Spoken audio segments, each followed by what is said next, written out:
Please, do you have any leftover cake for my daughter's birthday?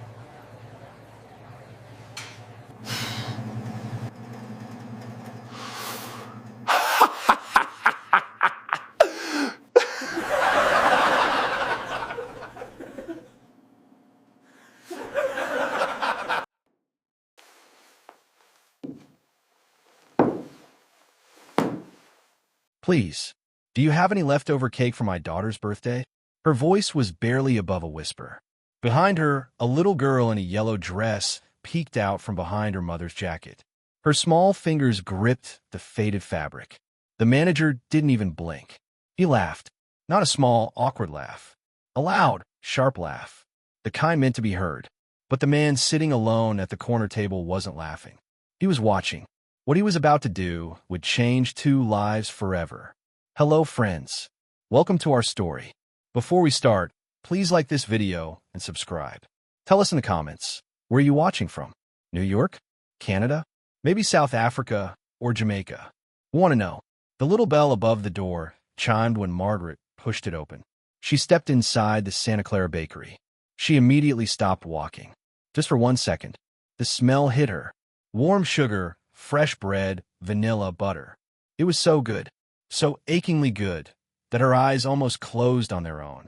It was the kind of smell that used to be ordinary to her, the kind that belonged to Saturday mornings, birthday parties, and a life she no longer had. She swallowed hard and kept moving. "Stay close to me, baby," she said quietly. She reached back to squeeze Sophia's hand. Sophia squeezed back and stayed exactly 1 step behind her. She held onto the back of her mother's jacket with her free hand. She looked at everything. The shiny glass display cases. The towers of bread on the wooden shelves. The little round tables where people sat eating, talking, and laughing. Her eyes were enormous.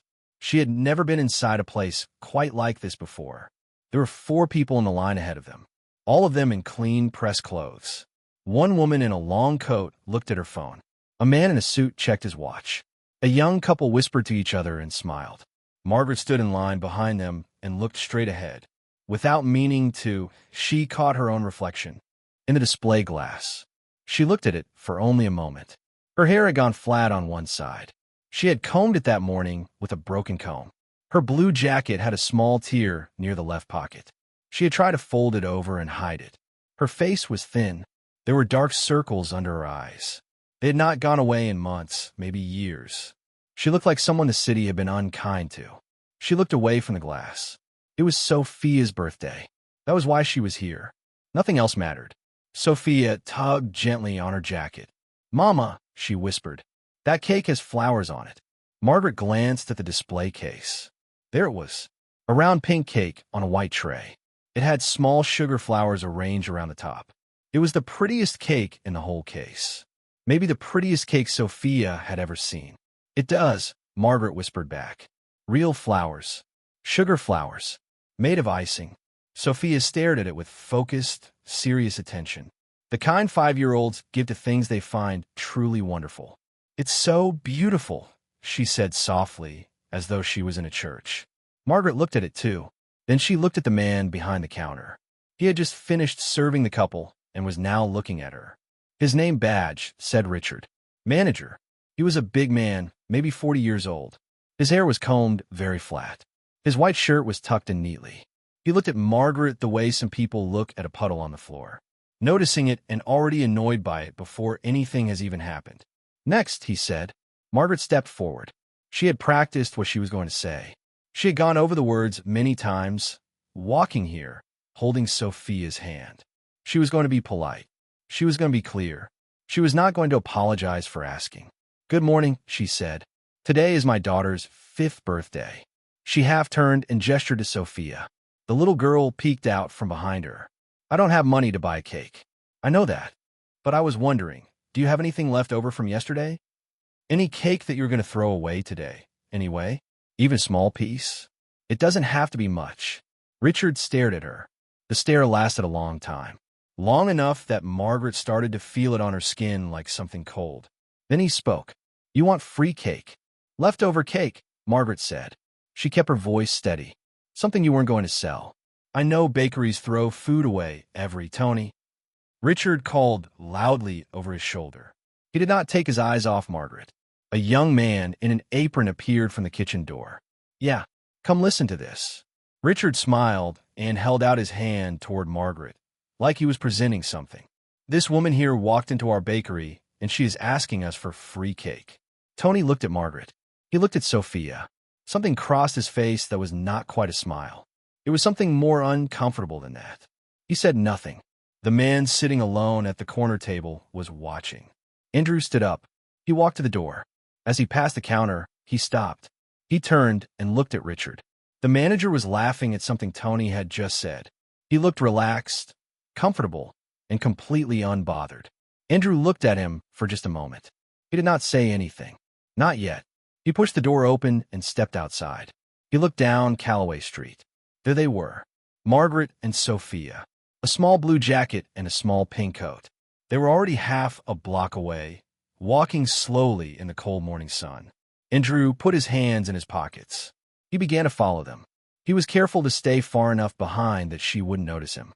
That was important to Andrew. He did not want to frighten her. A woman who had just been humiliated in a bakery, walking through the city with her small daughter. The last thing she needed was a stranger following close behind her.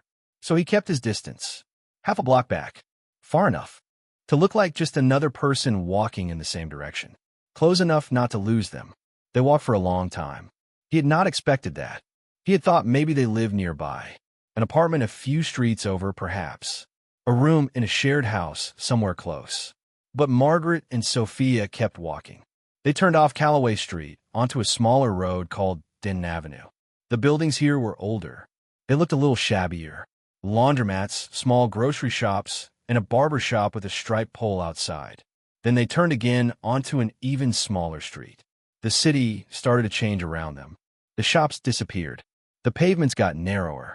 The buildings got lower and darker. There were chain-link fences and locked gates. Big green dumpsters were pushed against walls. Andrew kept walking. He watched Sophia as they went.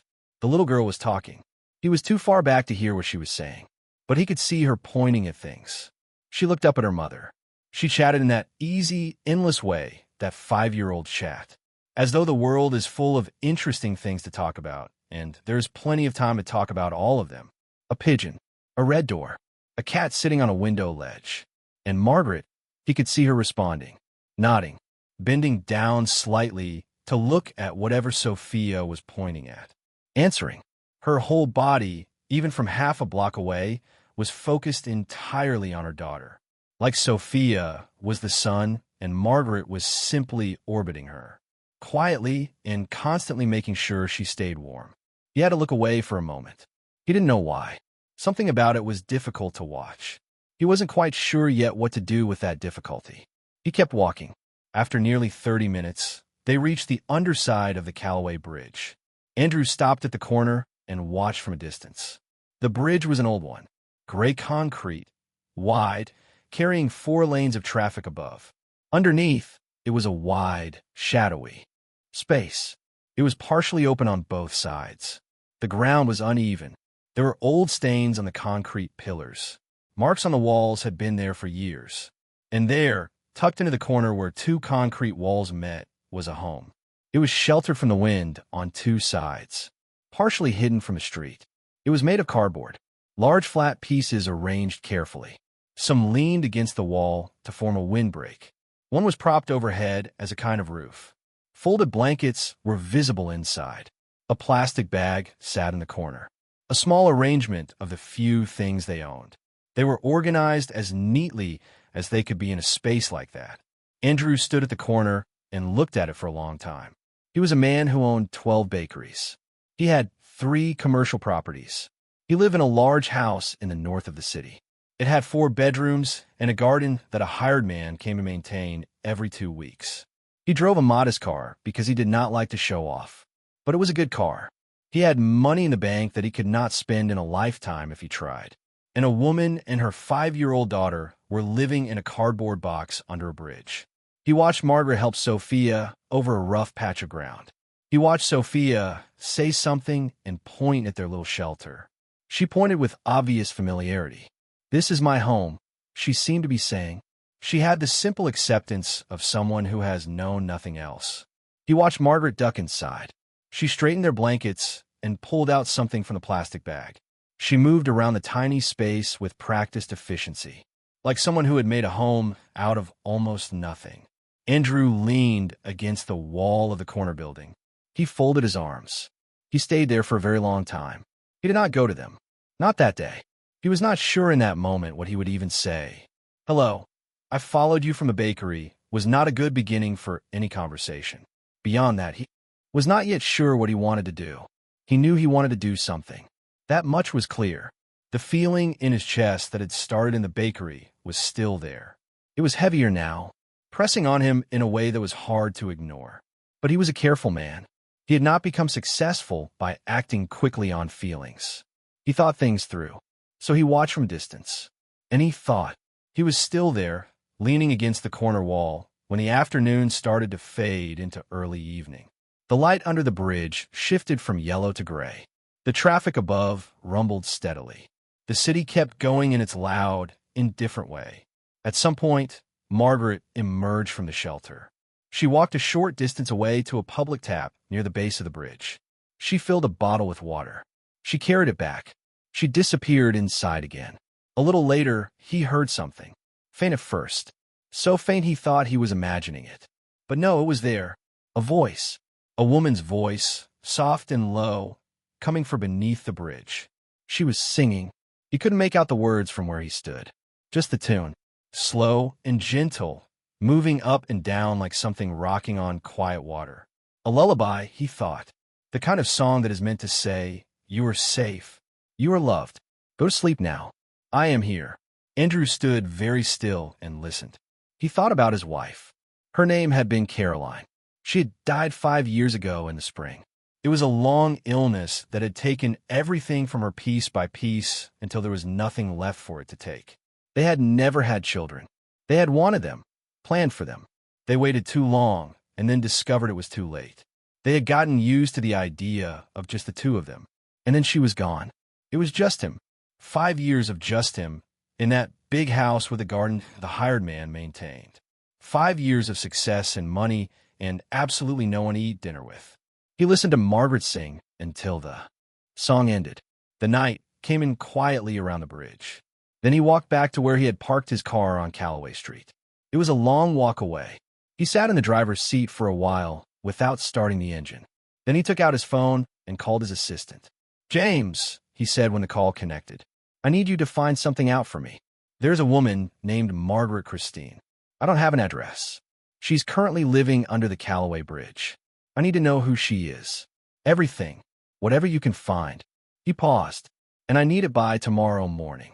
He started the car. He drove home. He was back the next morning before sunrise. He had stopped an all-night grocery store on his way.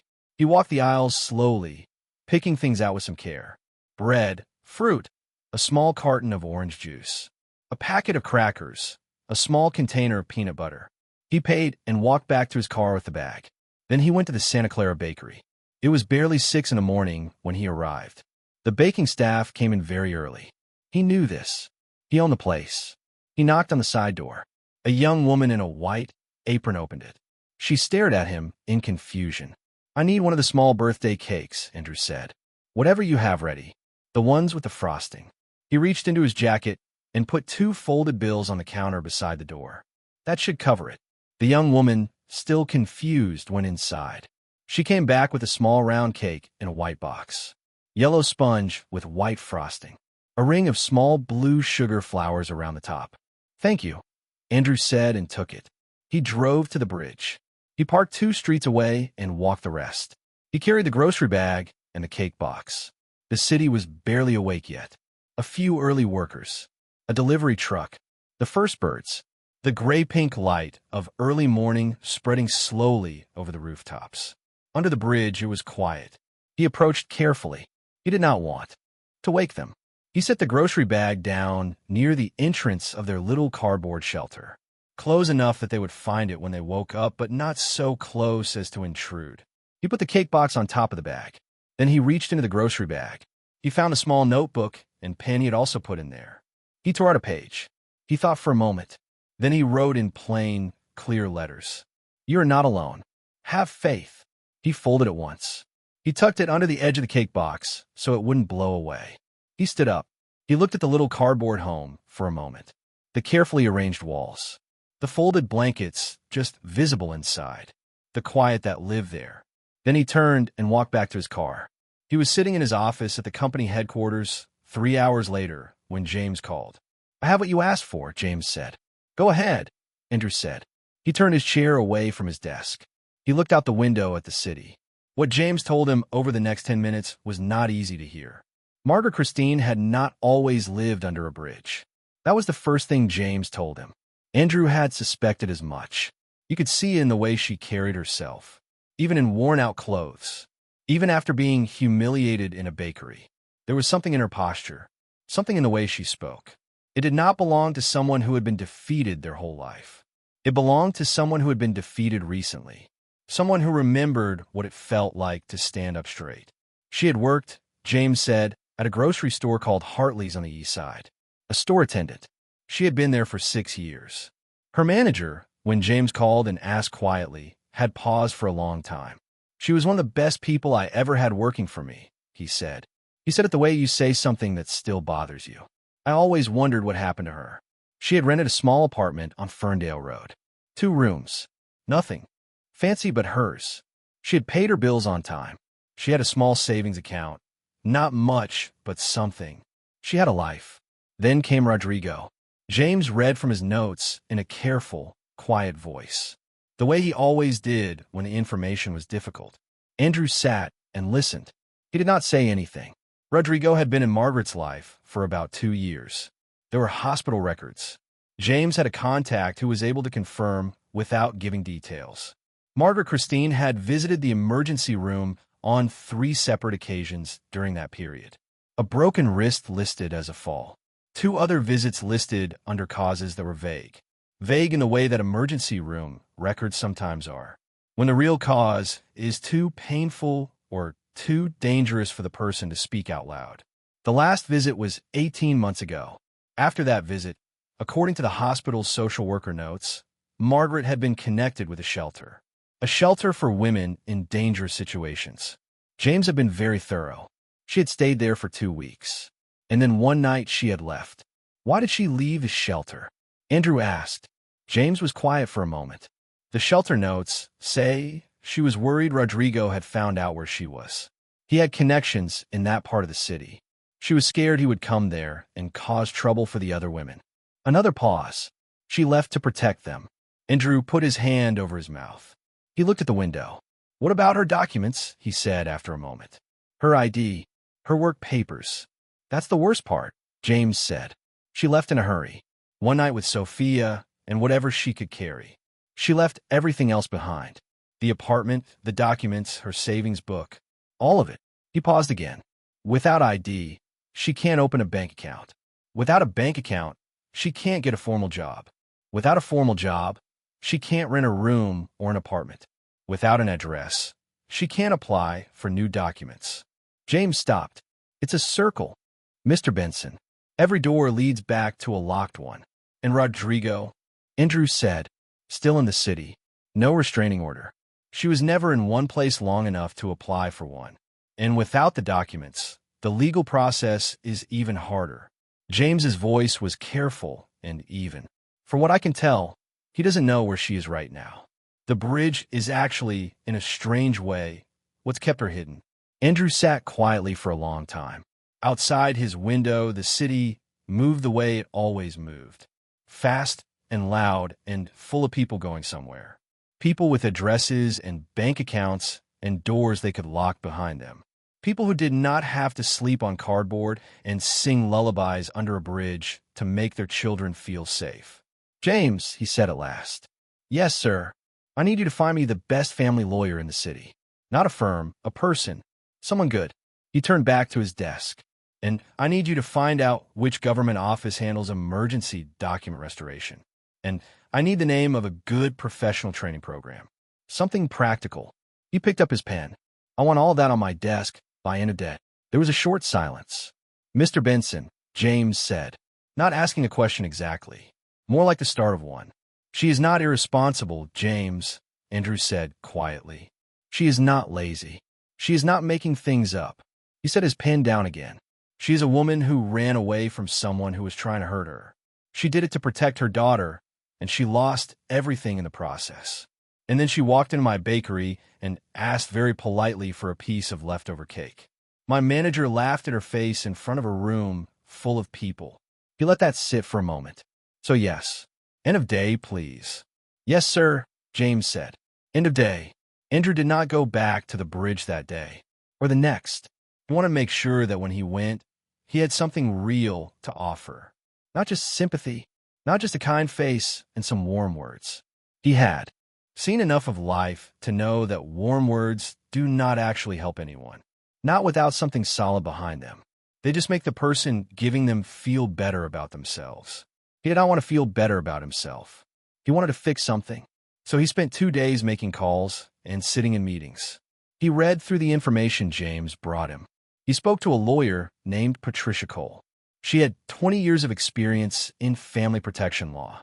Her voice on the phone was calm and no nonsense. It made Andrew feel she was the right person. He found out about a vocational training program called the Bridge Program.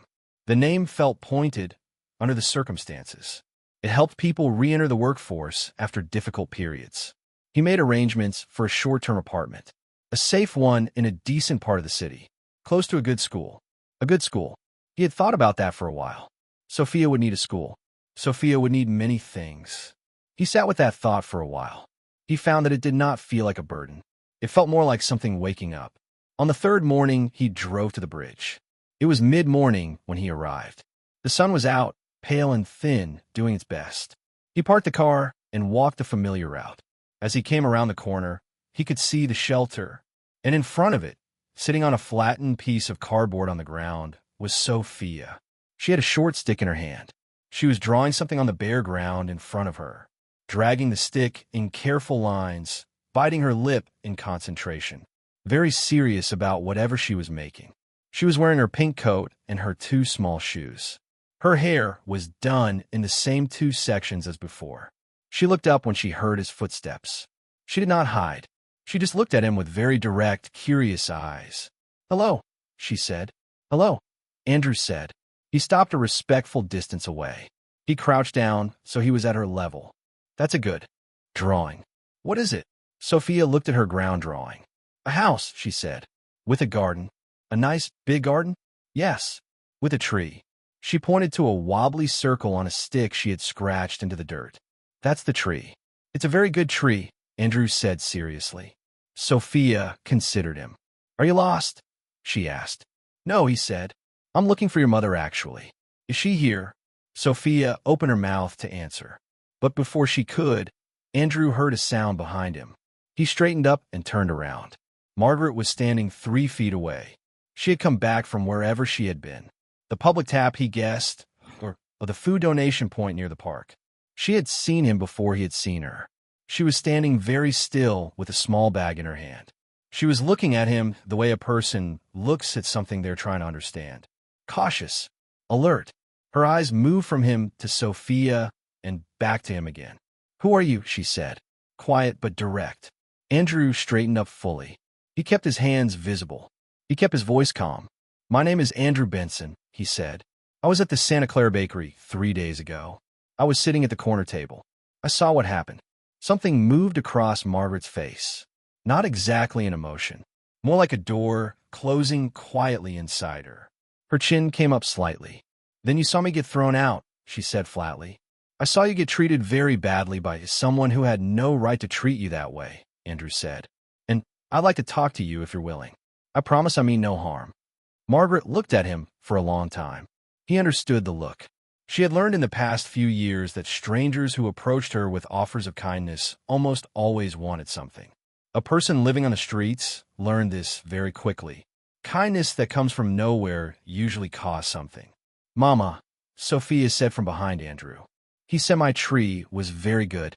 Margaret looked at her daughter. Something in her face shifted just slightly.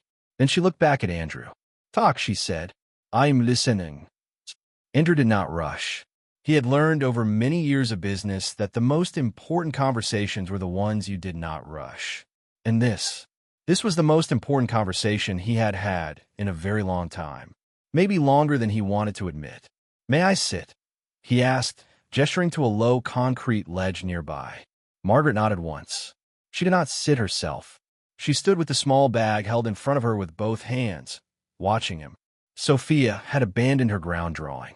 She came to stand beside her mother, leaning against her leg and watching Andrew with open, uncomplicated curiosity. Andrew sat on the ledge and rested his hands on his knees. "I own the Santa Clara bakery," he said. He said it plainly without any softening around it, because he felt it was the kind of thing that needed to land clearly before anything else could be said. The effect was immediate. Margaret's expression changed, not to anger. He had expected anger and would have understood it. It was something more complicated than that. A tightening, a drawing inward, like someone who had just discovered that the thing they thought was solid ground had a crack running through it. "You own it," she said. "The whole chain," Andrew said. 12 bakeries. The Santa Clara is the original one." He paused. "I was sitting in the corner that morning the way I sometimes do, quietly without announcing myself.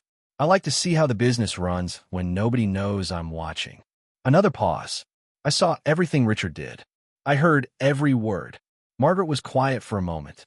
"And it took you 3 days to come and find me," she said. There was something in her voice. Not quite an accusation. More like someone who is keeping careful count. "I wanted to come with something real to offer you," Andrew said. "Not just an apology. Anyone can apologize." He looked at her steadily. "I spent those 3 days making arrangements, but I wanted to speak to you first before anything, because none of it means anything without your agreement." Margaret looked at him for a long time. A truck rumbled across the bridge above them. The sound filled the space underneath for a moment, loud and heavy, and then faded away. "How did you find me?" she said. "I followed you that morning, after you left the bakery." He said it honestly without dressing up. "Not to frighten you. I needed to know that you and your daughter had somewhere safe to go." And then he stopped. I could see that safe was not quite the right word for it.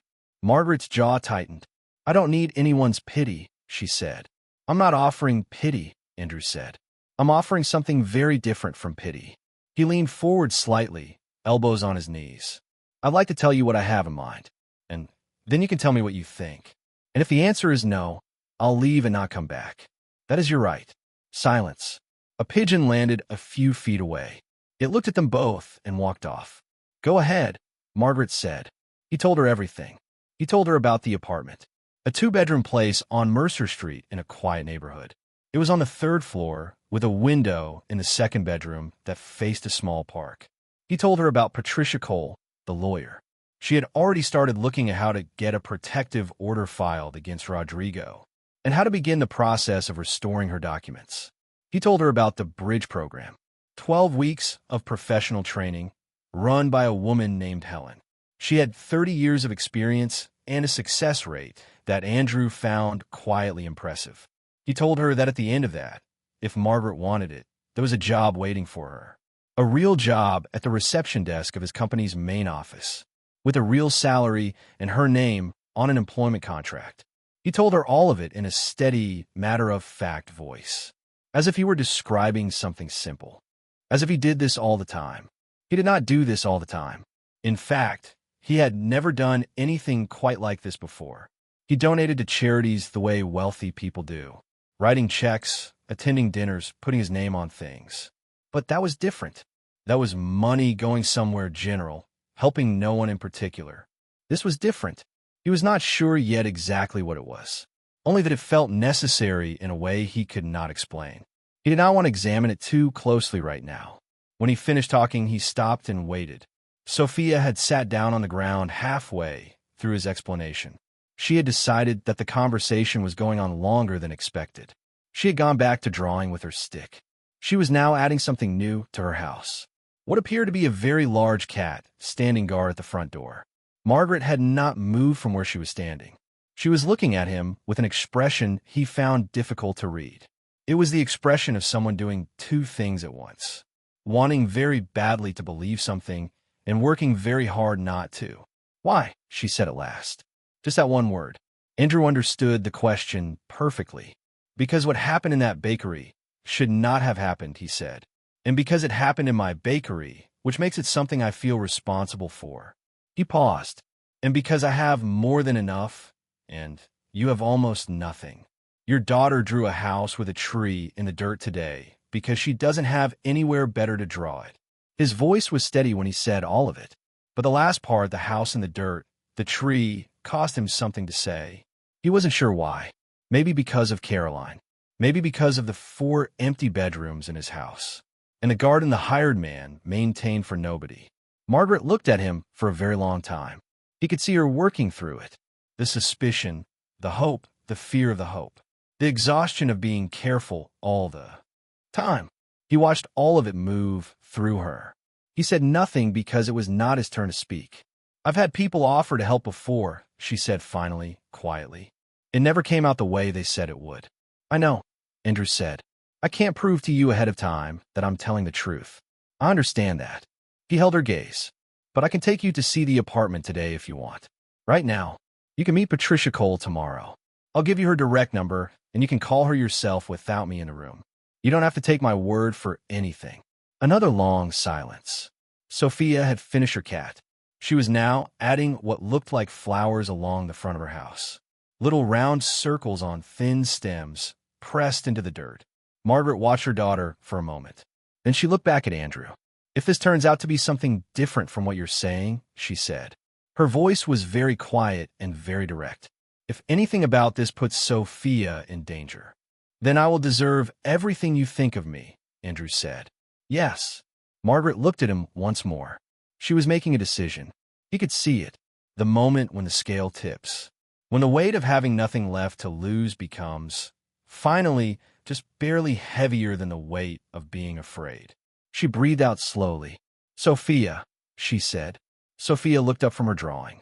We're going to go with this man to look at something. Pack up our things. Sophia looked at Andrew, then back at her mother. Are we coming back? She asked. Margaret looked at the cardboard walls, the flat blankets, the plastic bag of everything they owned. She looked at it all for a moment. This place that had kept them alive in its broken and uncomfortable way for longer than she wanted to count. No, she said softly. I don't think we are. Sophia stood up. She carefully set her drawing stick down on the ground beside the house she had drawn. The house with the tree and the cat and the flowers.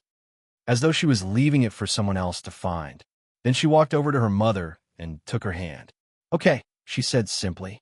And Margaret, for the first time in a very long time, let herself follow someone else's lead. The drive across the city was quiet at first. Margaret sat in the passenger seat with her small bag on her lap. Her hands were folded over it, looking straight ahead. She sat very straight the way she always did. That careful posture had become a habit. The posture of someone who had decided that even if everything else was taken from her, she would not let anyone take her dignity. Sophia sat in the back seat and looked out the window with enormous eyes. She had never been in a car this clean before. She kept her hands flat on her knees, very still, as though she was worried about touching anything. After a minute, she pressed her nose to the window glass, the same way she had pressed it against the bakery window, and watched the city move past. There's a dog, she announced. A big brown one. I see it, Andrew said. It's wearing a coat. Dogs get cold too. Sophia considered this very seriously. Does he know he looks funny? Probably not, Andrew said. He probably thinks he looks quite smart. Sophia laughed. It was a small, surprised laugh. The kind that comes out before a child has decided whether to laugh or not. Margaret glanced in the side mirror and saw her daughter's face, bright for just a moment, and something in her chest loosened very slightly. They drove for another 10 minutes in a comfortable quiet. Then Sophia said, Are you a nice man? Andrew glanced in the rearview mirror. I try to be, he said. Sophia thought about this. Richard was not a nice man. The name landed in the car like a small stone dropped in still water. Margaret's hands tightened slightly on her bag. Andrew kept his eyes on the road. No, he said after a moment. He wasn't. Not that day. Why do some people not be nice? Sophia asked. Andrew was quiet for a second. It was the kind of question that sounded simple and wasn't. I think, he said slowly, that sometimes people forget what it feels like to need something. And when you forget that feeling, it becomes easy to be unkind to people who still need things. Sophia turned this over in her mind. I won't forget, she said. I don't think you will, Andrew said. Margaret said nothing, but she unfolded her hands from around her bag and rested them open in her lap. The apartment was on the third floor of a red brick building on Mercer Street. There were flower boxes on some of the window ledges. Empty in this cold season, but you could imagine them full. There was a buzzer system at the front door, a clean hallway inside, and a lift that worked. Andrew had a key. He had arranged everything 2 days ago, paid 3 months in advance, handed over to Margaret to do with as she wished. That had been important to him, that it was hers, not borrowed, not conditional, not something he could take back. He unlocked the front door and stood back. Go ahead, he said. Margaret walked in first. The hallway was small and clean. White walls, a coat hook by the door, a small kitchen straight ahead with a window above the sink, a sitting room to the left with a yellow sofa and a low table. Everything simple, nothing fancy, but clean and warm and real. Margaret walked through it slowly. She ran her hand along the kitchen counter. She looked out the kitchen window, a view of the street below, ordinary and alive. She opened the sitting room curtains. Pale winter light came in and lay across the wooden floor in long, bright rectangles. Sophia had gone ahead of her. She ran, actually ran. The first time Margaret had seen her run indoors anywhere other than under a bridge. She pushed open the door at the end of the short hallway. She disappeared inside. A moment of silence. Then, Mama. Her voice was different, softer, almost careful, as though she was handling something. Fragile. Margaret followed her voice to the second bedroom. It was a small room, just big enough for a single bed, a small wardrobe, and a chest of drawers. There was a window on the far wall. And outside that window, exactly as Andrew had described, was a small park. Bare winter trees, a bench, a little path. Not much, but green in the summer, you could tell. And right now, in the pale morning light, still and quiet in there. Sophia was standing at the window with both hands pressed against the glass, looking out at the park. She did not say anything else. She just stood there and looked. Margaret stood in the doorway and watched her daughter look at the park. She pressed her lips together. She was not going to cry. She had decided that a long time ago, and she was sticking to it. She was not going to stand in the doorway of a small bedroom in an apartment on Mercer Street and cry because her daughter was looking at a park through a clean window. She breathed in slowly through her nose. She breathed out. Do you like it? Andrew asked gently from behind her. Margaret kept her eyes on Sophia. Yes, she said. Her voice was very steady. We like it very much. They moved in that same afternoon. There was not much to move. 1 plastic bag, 2 blankets that Margaret insisted on bringing, even though Andrew had arranged for the apartment to have linens. She had lived without blankets before, and she was not ready yet to trust that there would always be more. An old notebook, a broken comb, Sophia's 1 spare shirt, now washed in the sink of the new apartment and hung over the shower rail to dry. That was everything. Andrew left them to settle in. He gave Margaret 2 pieces of paper before he went. Patricia Cole's phone number written in clear print on one, his own number on the other. Call Patricia whenever you're ready, he said. There's no rush. She knows the situation, and she's waiting to hear from you. He put his jacket on and picked up his keys. And my number? For anything else. Any question. Any problem. Any time. Margaret took both pieces of paper and held them.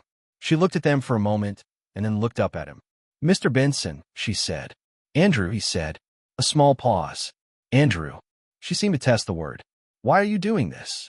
The real reason. Not the bakery. Not the responsibility.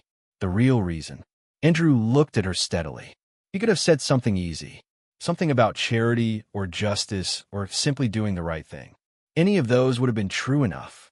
But she had asked for the real reason. And she was a woman who had earned the right to real answers. I have been living in a very large house by myself for 5 years, he said. And I had forgotten, completely forgotten, what it feels like to do something that matters. He paused. Watching what happened in that bakery reminded me. He looked at the 2 pieces of paper in her hand. I think I needed the reminder as much as you needed the help." Margaret looked at him for a long moment. Then she nodded once. "Good night, Andrew," she said. "Good night, Margaret." He left. She closed the door and stood in the small hallway of the apartment on Mercer Street. She listened to the sound of a door that she had just locked from the inside. Her door. Her lock. From a bedroom. She could hear Sophia singing softly to herself. Some small, tuneless song she was making up as she went along. Margaret leaned her back against the door, and in the quiet of the hallway with no one watching, she pressed both hands over her mouth. Finally, she let herself cry. 3 days later, Andrew went back to the Santa Clara bakery. He went in the morning during the busy period when the shop was full. He wanted witnesses. Not to make a scene, that was not his way, but because what needed to happen next needed to happen in the open, in the same room where the cruelty had happened.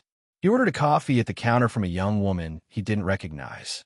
He paid for it and sat down at the same corner table as before. He put his coffee down and he waited. He did not have to wait long. Within 10 minutes, he heard Richard's voice from near the door. Loud, carrying across the room the way Richard's voice always carried. Not because the room was small, but because Richard always spoke as though he wanted an audience. Andrew looked up. There was a man near the door. Older, maybe 60, in a worn coat and heavy boots. He had taken his hat off. He was holding it in front of him with both hands. It was the universal posture of someone who is asking for something and knows they are at a disadvantage. He was speaking quietly, too quietly for Andrew to hear from across the room. Richard was not speaking quietly. "No," Richard said. "Absolutely not. I don't care if it's old bread. I don't care if we're going to throw it out. That is not your bread to take. This is a business, not a charity." The man said something softly. "I don't want to hear it," Richard said, waving his hand. "Every day, every single day someone comes in here with a handout." He turned to a young employee stacking pastries nearby. "Do you see this? Do you see what I deal with?" Andrew set his coffee cup down very carefully. He stood up. He crossed the bakery floor quietly the way he moved through most situations. Without hurry, without noise. He reached the door where Richard was standing over the old man. And he stopped. "Richard," he said. Richard turned. He looked at Andrew the way he looked at most customers. Quick, surface level, already halfway dismissive. "Sir, if you want a place in line, order. I want you to give this man whatever bread you have left over from yesterday," Andrew said. "Right now, please." Richard blinked. "Excuse me." "The leftover bread," Andrew said. "From yesterday. Whatever was not sold." He kept his voice even and clear. "Give it to this man." Richard drew himself up. He had a good 6 inches of height on Andrew, and he was used to using it. "I don't know who you think you are," he said in a voice that had gone cold and flat. "But you don't tell me how to run this." "I have a video," Andrew said. Richard stopped. The bakery had gone very quiet. The young woman behind the counter had stopped moving. 2 customers at nearby tables were watching. The old man in the worn coat stood very still, hat in his hands. Andrew reached into his jacket pocket and took out his phone. He turned the screen toward Richard, just long enough for him to see the image frozen on it. A woman at a counter, a little girl behind her, a manager leaning forward over the display case. His arms were spread wide, and his mouth was open in a performance of contempt. Richard stared at the screen. The color in his face changed. "That is footage from 3 days ago," Andrew said quietly. "In this bakery, I think most people, if they saw it, would have something to say about it." He put the phone back in his pocket. "Now, I would like you to get the leftover bread for this gentleman, and then I would like you and I to have a conversation." In the back, Richard looked at him. His jaw was tight. Something was happening behind his eyes. The slow, unpleasant realization of a man who has just understood that he is not, in fact, the most powerful person in the room. "Who are you?" he said. His voice was careful now, very different from the voice he had been using 30 seconds ago. Andrew looked at him steadily. "My name is Andrew Benson," he said. "I own this bakery. I own all 12 of them." The silence that followed was the loudest silence Andrew had ever heard inside a bakery. Richard stood completely still. The young woman behind the counter had her hand frozen over a tray of pastries. The 2 customers at the nearby tables were no longer pretending not to watch. Even the old man in the worn coat had looked up, his hat still held carefully in front of him. Richard's mouth opened, then closed. "You," he started. "The bread, Richard," Andrew said calmly. "Please." Richard looked at him for one more second. Then he turned stiffly, walked behind the counter, and came back with a paper bag. He held out to the old man without looking at him, without saying a word. The old man took it. "Thank you," he said quietly. To Richard, to Andrew, to both of them, it wasn't quite clear. He put his hat back on his head and walked to the door and left. Andrew watched him go. Then he turned to Richard. "In the back," he said. The back room of the Santa Clara bakery smelled of flour and warm metal, the yeast-heavy air of a working kitchen. Two young bakers in white aprons glanced up when Andrew and Richard came through. They read the atmosphere immediately and found reasons to look elsewhere. Andrew closed the door behind them. He did not raise his voice. He never raised his voice. He had found, over many years, that a quiet voice in a serious conversation was far more effective than a loud one. A loud voice gave the other person something to push back against. A quiet voice left them nothing to hold on to. 3 days ago, he said, a woman came into this bakery with her 5-year-old daughter. The girl's birthday. She asked politely for leftover cake, food that was going to be thrown away. You mocked her in front of a room full of people. You called her a liar. You performed her humiliation for an audience. Richard said nothing. And this morning, Andrew continued, an elderly man asked for old bread, and you did exactly the same thing. He paused. How many other times, Richard? How many times that I didn't happen to be sitting in the corner watching? Richard's jaw worked. I was protecting the business, he said. If you let one person walk in and take free food, they all come. Every day. It becomes what? Andrew said.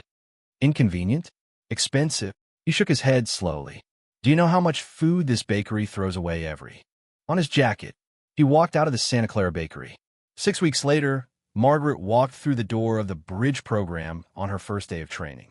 She sat down in a classroom for the first time in 12 years. She was nervous. She had not expected to be nervous. She was 38 years old. She had survived things that would have broken most people, and she was sitting in a chair in a warm room with a notebook and a pen.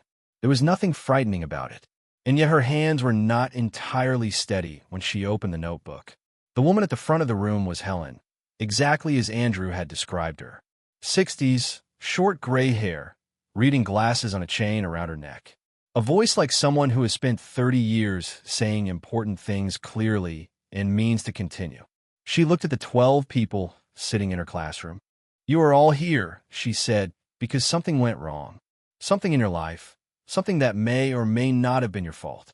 Probably wasn't entirely your fault. It took the floor out from under you. She looked at them each in turn. My job is not to feel sorry for you. My job is to help you build a new floor.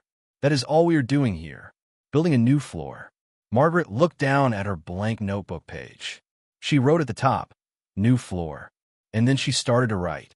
Patricia Cole turned out to be everything Andrew had said she was. She was a small woman with short red hair in an office full of too many files. A manner that said, I have seen worse than your situation, and I sorted that out too. So let's get started. The protective order against Rodrigo took 3 weeks to process.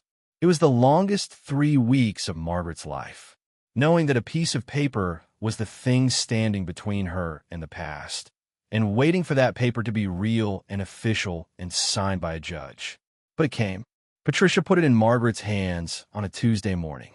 Margaret held it and read her own name printed in official black ink.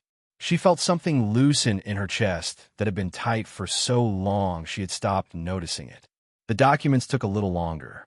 6 weeks in the end of forms and appointments, and a trip to a government office where she sat in a plastic chair for 4 hours. But those came too. On the day she received her new identity document, her name, her photograph, her existence confirmed in official terms, she sat in Patricia's office and looked at it for a long time. The protective order against Rodrigo took 3 weeks to process. It was the longest 3 weeks of Margaret's life, knowing that a piece of paper was the thing standing between her and the past, and waiting for that paper to be real and official and signed by a judge. But it came. Patricia put it in Margaret's hands on a Tuesday morning. Margaret held it and read her own name printed in official black ink. She felt something loosen in her chest that had been tight for so long she had stopped noticing it. The documents took a little longer. 6 weeks in the end of forms and appointments, and a trip to a government office where she sat in a plastic chair for 4 hours. But those came too. On the day she received her new identity document, her name, her photograph, her existence confirmed in official terms, she sat in Patricia's office and looked at it for a long time. It was just a small card, just plastic and ink. But it meant she was real in the eyes of the world again. It meant she could open a bank account. It meant she could sign a contract. It meant she could stand somewhere and say this is who I am and have something to prove it. She put it very carefully in her wallet. She called Andrew from the pavement outside Patricia's office. "I got it," she said when he answered. There was a warmth in his voice when he replied. "I know. Patricia called me." Pause. "How do you feel?" Margaret looked up at the sky, gray and cold and ordinary. "Beautiful. Like myself," she said.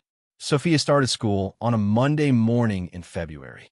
She wore a new navy blue school uniform that Margaret had bought, with money from her own bank account, the account she had opened the week before. Standing at the bank counter with her new documents and her heart beating very fast, and new shoes that actually fit, both feet, Margaret walked her to the school gate and crouched down to straighten Sophia's collar. Sophia was looking at the school with the expression she always wore when examining something new. Serious, interested, taking it all in.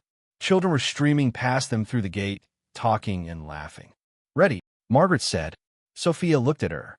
"Will you be here when it's finished?" "Right here," Margaret said. "At this gate. 3.30. I will be standing right here."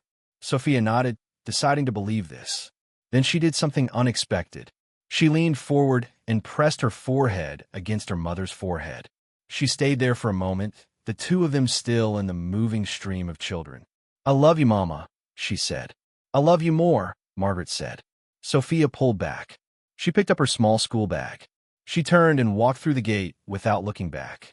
With the particular courage of a 5-year-old who has already survived more uncertainty than most children ever will, and who therefore is not particularly afraid of school. Margaret stood at the gate and watched until she couldn't see the navy blue uniform anymore. Then she pressed the back of her hand to her mouth, breathed, and smiled. She started her job at Andrew's company headquarters on the first Monday of March. The receptionist desk was in the front lobby of a large, bright building on Commerce Street. There was a computer and a telephone and a system for signing visitors in and directing deliveries and answering calls. It was not complicated work, but it was real work, purposeful and structured, with a beginning and an end. A salary that appeared in her account on the last Friday of every month like a quiet promise kept. She was good at it immediately. She had always been good with people. Patient, clear, warm without being excessive. Visitors commented on it. Her supervisor commented on it. She came in on time every morning, sat down, and did her work. 3 weeks in, Andrew stopped by the reception desk on his way through the lobby. "How was it going?" he asked. "Good," she said. And then, because she had decided to stop giving small answers to real questions. "Better than good. I feel useful." She paused. I had forgotten what that felt like. Andrew nodded. He understood exactly what she meant. "Sophia?" he asked. Margaret's face changed in the way it always changed when someone asked about Sophia, lighting up from somewhere underneath. "She has a best friend. Her name is Lily. Sophia talks about her for approximately 45 minutes every evening." Andrew laughed. It was a real laugh, surprised and warm and full. It came out of him before he had time to decide whether to laugh or not, which was the best kind. "That's excellent," he said. She also told her teacher, Margaret added, with a look that was trying not to smile, that she is learning to read because books have more words than the ground. Andrew stopped walking. "She said that. She said that." "The ground," he said quietly, and something passed over his face. He was thinking of Sophia and her stick in the house drawn in the dirt under the bridge. Margaret could see him thinking of it. "Yes," Margaret said softly. "The ground." They looked at each other for a moment. "Thank you, Andrew," Margaret said. "I don't say it often enough. I know that. I'm not used to it. Saying thank you does not come easily to me anymore." I got careful with gratitude because it used to come before disappointment. She held his gaze. But not this time. Andrew looked at her steadily. You did this, he said. I gave you a door. You walked through it. You held it open, she said. He nodded once, accepting that. Yes, I held it open. It was Sophia who made the picture. On a Sunday afternoon in April, while Margaret was in the kitchen making lunch and Andrew was sitting on the yellow sofa reading something on his phone, Sophia appeared from her room with a piece of paper folded carefully in both hands. She walked up to Andrew and held it out. I made this, she said. Andrew put his phone down and took it. He unfolded it. It was a drawing in crayon. 3 figures, drawn with a particular style of a 5-year-old. Round heads, stick bodies, enormous smiling mouths. The one in the middle was the tallest. On one side, a smaller figure with curly hair. On the other, the smallest with what appeared to be a school bag. Underneath, in careful, large, slightly wobbly letters, because she was really learning, Sophia had written, My new family. Andrew looked at the drawing for a long time. He looked at the 3 round-headed stick figures holding hands in a line. He looked at the words written underneath in a child's careful hand. He looked at it until the edges of it started to go slightly soft and blurry. Then he blinked and it was clear again. Margaret appeared in the kitchen doorway, drying her hands on a cloth. She looked at Andrew.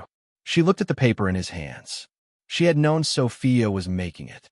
She had watched from the kitchen doorway and said nothing and let her daughter do what she needed to do. Sophia, Andrew said. His voice was steady, but only just, Can I keep this?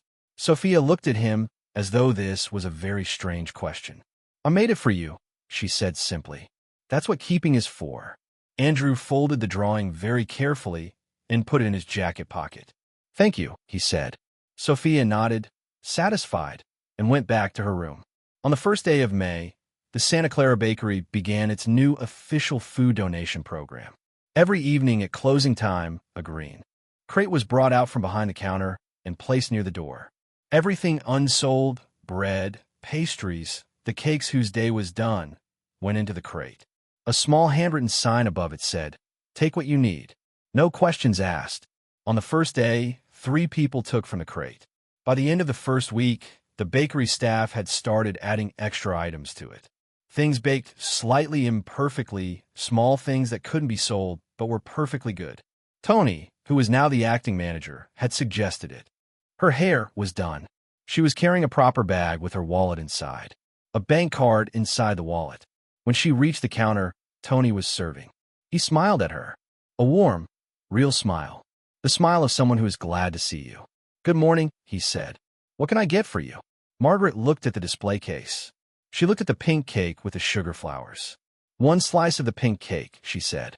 And a coffee, please. She paid with her card. She carried her plate and her cup to a small table near the window. Not the corner table, but close to it. She sat down. She looked at the slice of pink cake with the sugar flower on top. She picked up her fork. She took a bite. It was very good. Outside the window, Callaway Street went on the way it always went on. Fast and loud and full of people going somewhere. A bus. A delivery truck. A woman with a stroller. A man in a suit. The city, alive and indifferent and enormous. Margaret sat in the warm bakery and drank her coffee and finished her cake. And then she took out her phone and typed a short message to Andrew. I'm at the bakery. The pink cake is good. Sophia wants one for her birthday next month. A whole one, not a slice. His reply came 30 seconds later. I'll make sure of it. Whole cake. 6 candles. Whatever she wants. Margaret smiled. She put her phone away. She looked around the bakery. At Tony behind the counter. At the customers at their tables.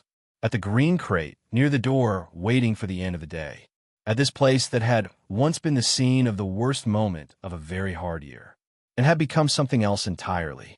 Not because the walls had changed or the cakes were different. But because someone had decided to see what was happening inside them. And then to do something about what he saw. Kindness is like that sometimes. It does not always arrive gently. Sometimes it arrives in the aftermath of cruelty. In the space cruelty leaves behind. Sometimes it starts with a man sitting quietly in a corner, watching, and deciding that watching is not enough. Sometimes it starts with a little girl pressing her nose against a bakery window, looking at a pink cake with sugar flowers. And sometimes, not always, but sometimes, if the right person is sitting in the right corner at the right moment, the story does not end at the window. It goes somewhere else entirely. Somewhere with a park view and a school friend named Lily. And a drawing on the fridge that says "My New Family." And a whole cake with 6 candles coming in June. Somewhere that feels finally like home. I hope you enjoyed watching it as much as I enjoyed creating it. Like, share, and comment on the lessons you've learned. Let me know where you're watching from in the comments below. See you in my next video.